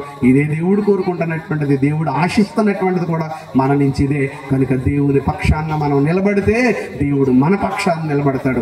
దేవుడు మన పక్షాన్ని నిలబడితే మనకు విరోధి ఎవడలేడు, ఇంకెవడు ఉండడు, విరోధి ఎవడు ఉండడు. కనుక ప్రియమైనటువంటి దేవుని పిల్లలారా, మనమంతా కృతజ్ఞత భావంతో, కృతజ్ఞత కలిగినటువంటి వాళ్ళుగా, కృతజ్ఞులుగా మారకుండా చేసిన ప్రతి చిన్నదానికి కూడా మేలు చేసుకునేటువంటి వాళ్ళుగా ఉంటూ అందరితో మనం మంచిగా వెళ్ళిపోతూ దేవుణ్ణి మహిమపరుస్తూ దేవుని కీర్తిని పతాక స్థాయిలో, ఆకాశమంత ఎత్తుగా, ఉన్నతమైనటువంటి స్థితిలో చూపించే వాళ్ళుగా మీరంతా కావాలని, మనమంతా కావాలని మనసారా కోరుకుంటూ ఈ మాటలు తెలియజేస్తున్నాను. మరిన్ని అవకాశం ఉంటే మరిన్ని విషయాలు మరొకసారి మనం మాట్లాడుకుందాం, ప్రార్థన చేసుకుందాం.